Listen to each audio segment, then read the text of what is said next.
السلام علیکم، جواد رضا خان، انسنی باتیں۔ اس وقت میں راولپنڈی سے تقریباً 62 کلومیٹر لاہور کی جانب سہاوا ایک جگہ ہے، وہاں کھڑا ہوں۔ سہاوا چکوال موڑ آپ جیسا کہ دیکھ رہے ہیں، اور میرے بیک پر جو اس کے اپوزٹ روڈ ہے وہ جا رہی ہے سلطان شہاب الدین غوری کے مزار کی طرف۔ آج کی کہانی بہت خوبصورت کہانی ہے، بہت ایڈونچرس کہانی ہے، اور بہت نئی سی باتیں ہیں اس کے اندر، ایک صوفی کی اور ایک سلطان کی کہانی۔ آئے وہیں چل کے آپ کو سنا دوں۔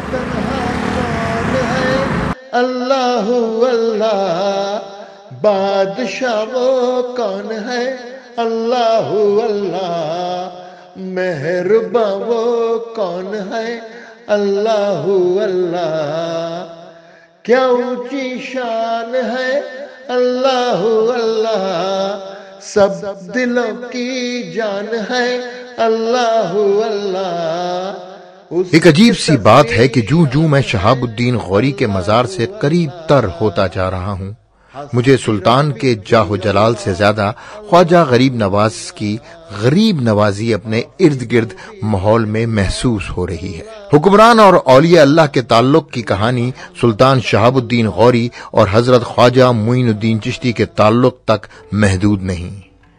قسطنطنیہ کے حضور صلی اللہ علیہ وآلہ وسلم کی حدیث کے عین مطابق سلطان محمد فاتح کے ہاتھوں فتح ہونے سے لے کر حضرت داتا گنج بخش کا سلطان محمود غزنوی سے تعلق، اور احمد شاہ ابدالی کو حضرت میاں عمر چمکنی کی مراٹھوں کے خلاف فوج کشی کا حکم، تاریخ بھری پڑی ہے ایسی مثالوں سے۔ تو بات شروع کرتے ہیں سلطان شہاب الدین غوری سے۔ محمد معیز الدین ابن سام، جو جوانی میں شہاب الدین کہلائے جاتے تھے، بعد ازاں سلطان محمد غوری کے نام سے مشہور ہوئے۔ ہندوستان میں ستوت اسلام کا نقیب، وہ پیکر شجاعت، وہ سلطان ذی وقار تھی، جس کے ساتھ خواجہ اجمیر کی دعا، جس تیغ و زن کا حامی و ناصر تھا کردگار، جس نے ملایا خاک میں کفار کا گھمنڈ، آخر ہوا جنگ ترائن میں کامگار، دے کر شکست رائے پتھورا چوہان کو، جیتا تھا جس غیور نے میدان کارزار، بجتا تھا جس کے نام کا ڈنکا جہاں میں، اس نامور کی باقی ہے بس اب یہ یادگار۔ سلطان شہاب الدین غوری افغانستان میں ایک بزرگ کی دی ہوئی بشارت کے نتیجے میں ہندوستان کو پرتھوی راج چوہان، جس کا اصل نام رائے پتھورا تھا، کے ظلم سے چھٹکارا دلانے کے لیے تشریف لائے۔ سلطان محمد غوری کے مقابل 150 ہندوستانی راجاؤں اور مہاراجاؤں کی اجتماعی فوج تھی، جو کہ 1,20,000 سورماؤں پر مشتمل تھی۔ اس فوج کے سربراہ پرتھوی راج چوہان۔ یہ لڑائی 588 ہجری یعنی 1192 عیسوی میں لڑی گئی۔ لاکھوں کی فوج کو سلطان شہاب الدین کے 12,000 جانبازوں نے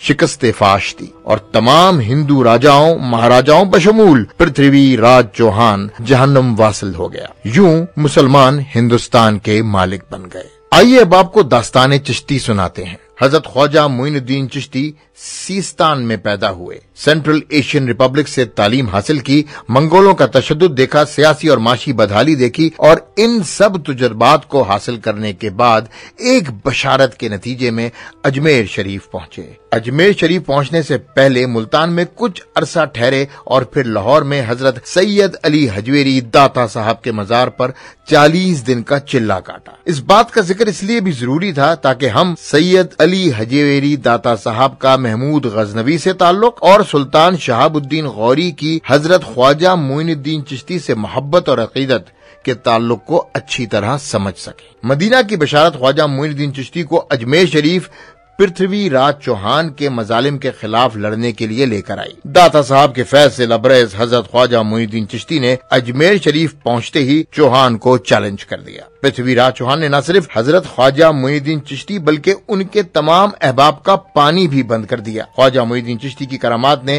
پرتھوی راج چوہان کی آنکھیں کھول دیں اور وہ معافی مانگنے حضرت خواجہ معین الدین چشتی کے سامنے حاضر ہوا۔ پرتھوی راج چوہان نے معافی تو مانگ لی لیکن اس کا دل بغض سے بھرا تھا۔ اس نے مقامی آبادی پر ظلم و ستم کرنے میں کوئی کسر باقی نہ چھوڑی۔ اسی دوران سلطان شہاب الدین غوری نے ایک بزرگ کو خواب میں دیکھا جنہوں نے حکم دیا کہ اجمیر پہنچ کر ہندوستان میں انصاف قائم کرو۔ قصہ مختصر یوں پرتھوی راج چوہان اپنے انجام کو پہنچ گیا۔ میدان جنگ میں فتح حاصل کرنے کے بعد جب سلطان شہاب الدین غوری پرتھوی راج چوہان کے محل کے پاس پہنچے تو دور انہوں نے اذان کی آواز سنی۔ اذان کی آواز کی طرف چلتے چلتے سلطان مسلمانوں کی ایک جماعت کے پاس پہنچ گئے۔ سلطان نے جب وہاں موجود ایک بزرگ کو دیکھا تو وہ حیرت زدہ ہوئے کیونکہ یہ وہی بزرگ تھے جن کے حکم پر سلطان شہاب الدین غوری نے ہندوستان پر حملہ کیا تھا۔ یہ بزرگ اور کوئی نہیں بلکہ خواجہ معین الدین چشتی ہی تھے۔ یہاں اس امر کا ذکر بھی بہت ضروری ہے کہ اسی ملاقات میں حضرت خواجہ معین الدین چشتی نے سلطان غوری کے ہندوستان میں جانشین کی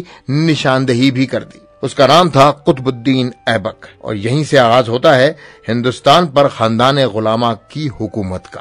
ایک اسلامی ریاست کا قیام صوفیہ کرام کا اس علاقے میں کام ختم نہیں کرتا بلکہ اب اس ریاست میں انصاف کا صحیح قیام اور حکمرانوں کو گائیڈنس فراہم کرنا صوفیہ کرام کا شیوا بن جاتا ہے۔ بس ثابت ہوا کہ نیک مسلمان حکمرانوں کو ہمیشہ صوفیہ کرام کی روحانی طاقتوں کا سہارا ملتا رہا۔ سلطان شہاب الدین غوری کے مقبرے پر آ کر مجھے ایک اور حقیقت نے محو حیرت میں ڈال دیا۔ سلطان شہاب الدین غوری کا مقبرہ ان کی وفات کے 850 سال بعد دریافت ہوا۔ ایک جرنیل دوسرے جرنیل کے خواب میں آ کر کہتا ہے کہ لوگوں کو بتا دو سلطان شہاب الدین غوری یہاں دفن ہے۔ پاکستان آرمی کے جنرل شیر بہادر علی خان پٹودی وہ جرنیل تھے جن کے خواب میں سلطان شہاب الدین غوری تشریف لائے۔ 1981 میں جنرل صاحب لاہور سے سہاوا تک کا طویل سفر طے کر کے جب دھیمک کے مقام پر پہنچے تو انہیں تمام مناظر ایسے ہی دکھائی دیے جیسے کہ سلطان شہاب الدین غوری نے انہیں خواب میں دکھائے تھے، اور اس طرح 775 سال بعد مسلمانوں کو ان کے عظیم حکمرانوں کا مقبرہ دیکھنا نصیب ہوا۔ کچھ ہی عرصے بعد یہاں 3 انسانی ڈھانچے اور مل گئے اور جب سائنسی بنیادوں پر تحقیق کی گئی تو یہ تینوں ڈھانچے سلطان شہاب الدین غوری کے زمانے کے نکلے۔ اس دریافت پر تحقیق کا کریڈٹ محسن پاکستان اور محافظ پاکستان ڈاکٹر عبد القدیر خان مرحوم کو جاتا ہے۔ خوابوں کے ذریعے بشارتوں اور اشارات کا سلسلہ تاریخ اور روایات سے ثابت ہے۔ اگر کسی کو کوئی شک ہے تو وہ قرآن مجید کی سورہ یوسف کا مطالعہ کر سکتا ہے۔ ایک حوالہ حضرت موسیٰ علیہ السلام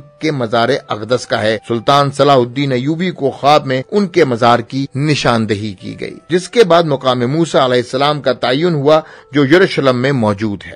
ایک اور حوالہ حضرت علی رضی اللہ تعالی عنہ کا روضہ مبارک ہے۔ روایات کے مطابق ان کا روضہ مبارک ان کی شہادت کے کافی عرصے بعد تک امت کی نظروں سے اوجھل رکھا گیا۔ افغانستان میں 1974 کے زلزلے کے بعد محمود غزنوی کی قبر میں شگاف پڑ گئے۔ مرمت کے دوران قبر کے اندر سے ملنے والا فصل ایک بکری کا نکلا۔ افغانیوں پر حیرت کے پہاڑ ٹوٹ پڑے، لیکن جب فرانسیسی محققین نے تحقیق شروع کی تو علم ہوا کہ اصل قبر تو دکھائی دینے والی قبر سے 20 فٹ نیچے ہے اور اس میں سلطان محمود غزنوی کا جسد خاکی موجود تھا۔ سوال یہ پیدا ہوتا ہے کہ خلیفہ وقت اور نیک انصاف پسند مسلمانوں کی قبور کو ایک مخصوص عرصے تک کیوں دنیا کی آنکھوں سے اوجھل رکھا گیا؟ دراصل دشمنان دین ہمیشہ اس طاق میں رہتے ہیں کہ انہیں کسی ایسے نیک مسلمان کی باقیات ملیں اور پھر وہ اس کی بے حرمتی کر کے اس کو نشان عبرت بنا دیں، اور شاید یہی وجہ ہے کہ رب ذوالجلال نے پاکستان بننے کے بعد سلطان شہاب الدین غوری کی قبر کا اشارہ فرمایا۔ آج 2022 میں جہاں میں کھڑا ہوں وہ ایک عظیم فاتح ہند کا مقبرہ اپنی پوری آن بان اور شان کے ساتھ جلوہ گر ہے، اور اس مقبرے کے کمپاؤنڈ میں جنرل شیر بہادر علی خان پٹودی کی قبر، محسن پاکستان کا قائم کردہ غوری اسلامک سینٹر اور غوری میزائل کا ماڈل اس بات کی گواہی دے رہے ہیں کہ خواجہ معین الدین چشتی جیسے ولیوں کی کہانی کبھی ختم نہ ہوگی۔ اسلامی دنیا میں ڈاکٹر عبد القدیر خان جیسے ولی پیدا ہوتے رہیں گے۔ قیام پاکستان میں صوفیہ کرام کے کردار سے کوئی واقف نہیں، لیکن آج یہ واقفیت بھی مل گئی کہ پاکستان کی تا قیامت حفاظت بھی صوفیہ کرام کی ذمہ داریوں میں شامل ہے۔ انسنی باتیں، جواد رضا خان۔